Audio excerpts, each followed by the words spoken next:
Good morning, ladies and gentlemen. My name is Sheng-Po from National Tsinghua University. Today I'm going to introduce our research with you.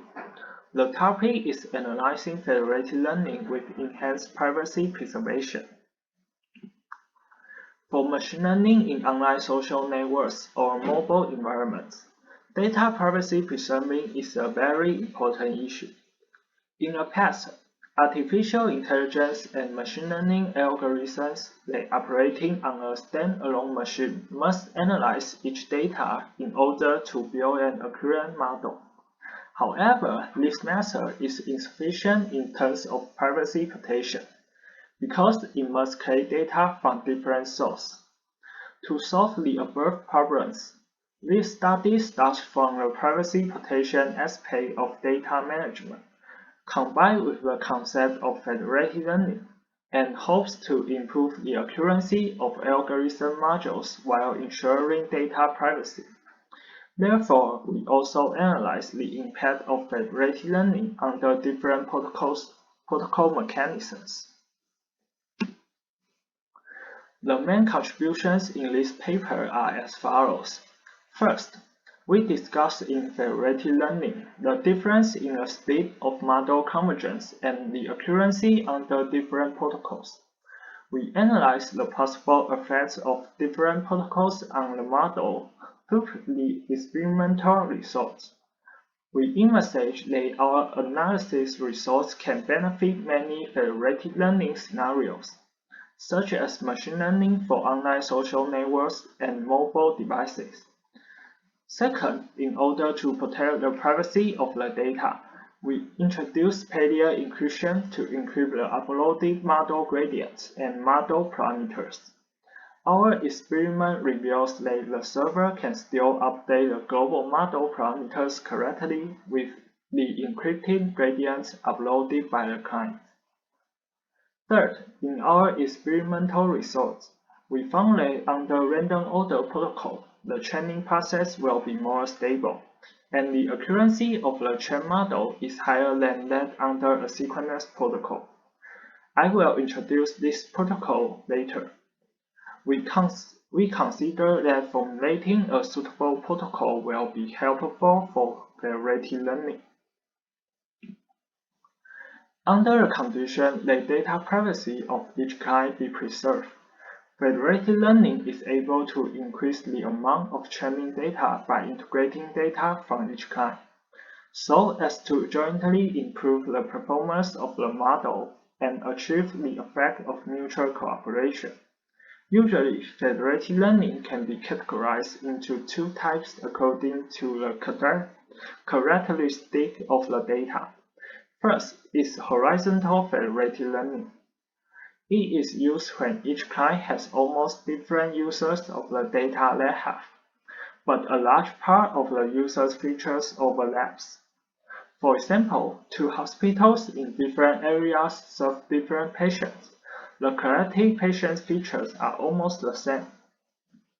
Patients are corresponding with the samples in this figure, and patients' features are corresponding with the features. Second is vertical federated learning. It is suitable for clients who have a high degree of user overlap with data, but very different user features. For example, there is a bank and another department store in the same area. They serve customers who live in the same city, but the business content of the bank and the department store is very different. The collective user features will be completely different. Customers are corresponding with the samples in the figure, and business content of the bank and the department store are corresponding with features. Then, encrypting gradients or parameters is usually used to protect privacy. In this work, we introduce the encryption algorithm proposed by Pei-Yu. The core concept is to multiply the data of the ciphertext to achieve the same result as the addition of the plain text. Such as this equation, E means the encryption algorithm, N1 and N2 are the plaintext in multiply length after encrypting, and the result is equal to the addition of the plaintext before encrypting. In our research, the main purpose is to analyze the impact of different protocols on the performance of the model trained by federated learning. We apply environment setting to two different protocols, namely random order and asynchronous. Random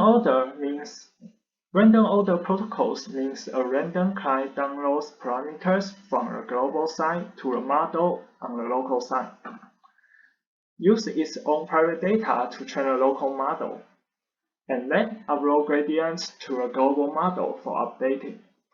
During this process, the global side will be locked, and other clients will not be able to download, and must wait until the training and uploading are completed. And then it is the next client turn to go through the same process. First, download parameters, then training with their private data, then upload gradients for updating. And next clients do the same process. Download parameter, training with private data, then upload gradients. Next, I will introduce the asynchronous protocol. In this protocol, two or more clients can download parameters updates from the global side at the same time.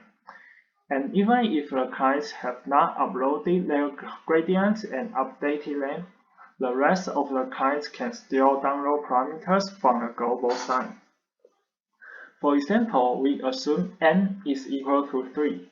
N means how many participants download parameters at the same time, and total participants are 10. First, P1, P2, and P3 download parameters at the same time. Then they use their private data to train their local model. P1 finishes training before P2 and P3, so P1 upload gradients to the global server. At this time, P4, P5, and P6 can download parameters and train their model. P2 finishes training at a time and upload gradients. On this basis, it turns to P7, P8, and P9 download parameters, and P3 finishes training and upload gradients. Finally, P10 downloads the parameters. Other participants will upload the gradients after they finish training step by step. So P4 to P10, they will upload gradients step by step. The biggest difference between the two protocols is whether the clients wait for each other. In random order, before downloading the parameters for training models, clients must wait until the previous client finishes the process. In other words, clients must coordinate with each other. However, asynchronous allows clients to download parameters for training from the global side at any moment. In this case, it is not like random order, which is a process step by step. After the introduction of the protocols, we will show the impact of different protocols on the performance of the model which is trained by federated learning. In addition to these two protocols, we also introduce two different uploading methods: upload model gradients or upload model parameters. We want to analyze whether these two uploading methods will make any difference to the global model. Besides, to protect data privacy, we use parallel encryption to encrypt the uploaded gradients and parameters, and ensure that the accuracy of the model will not be affected. In our experiment, we simulate 10 clients, and this data is used in the experiment, which is a dataset for handwritten digit recognition. Each data is an image in size 28 × 28, and grayscale, and there are 10 classes in total. There are 50,000 pieces of training data and 10,000 pieces of testing data in a dataset. First, we indicate that with a random order mechanism, the performance of the model trained by uploading gradients. The horizontal axis is the number of training epochs, and the vertical axis is the accuracy of the model testing on the test data.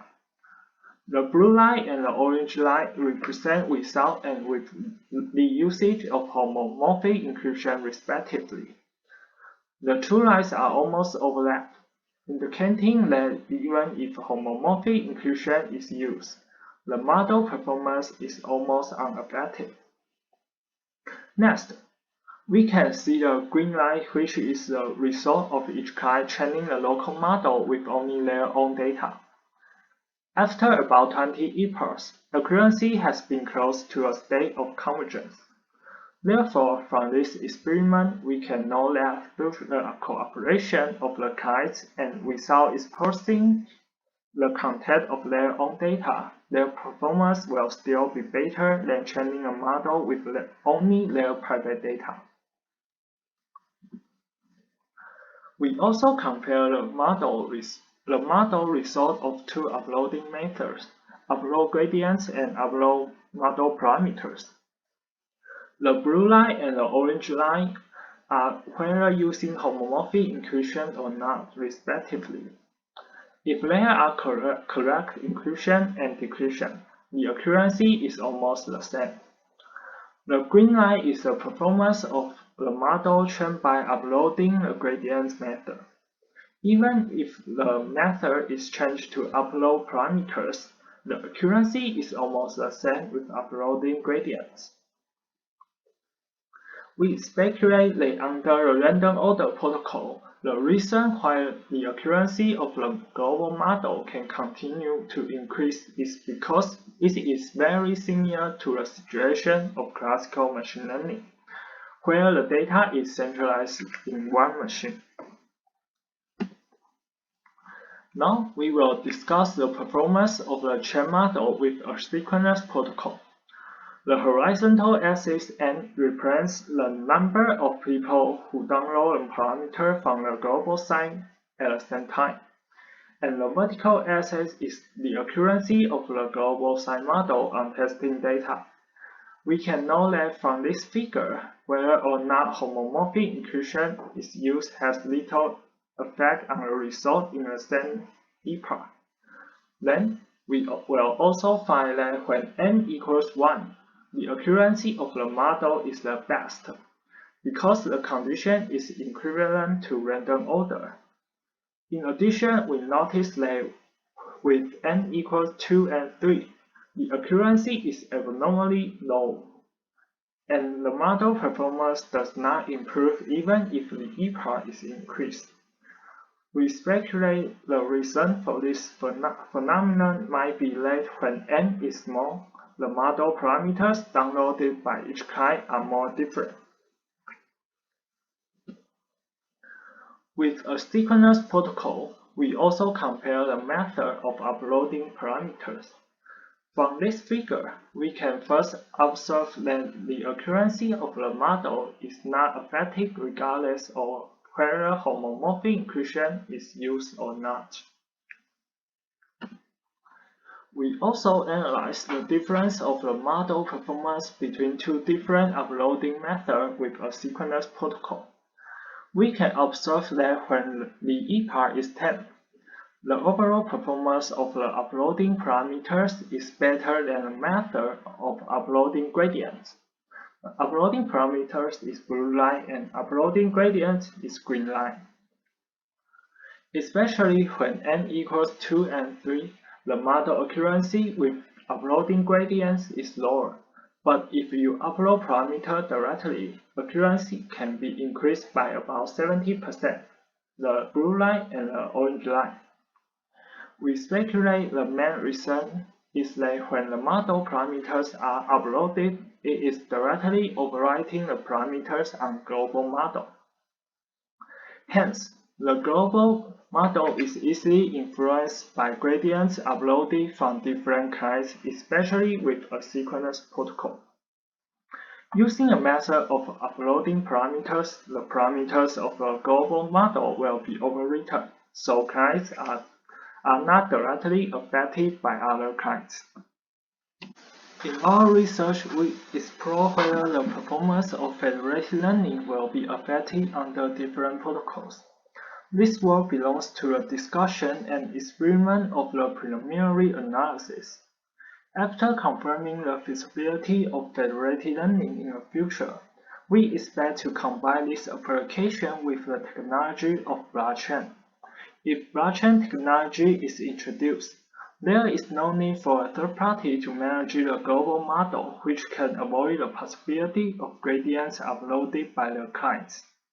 You could see more detailed information about our research from the paper. Thanks for your listening.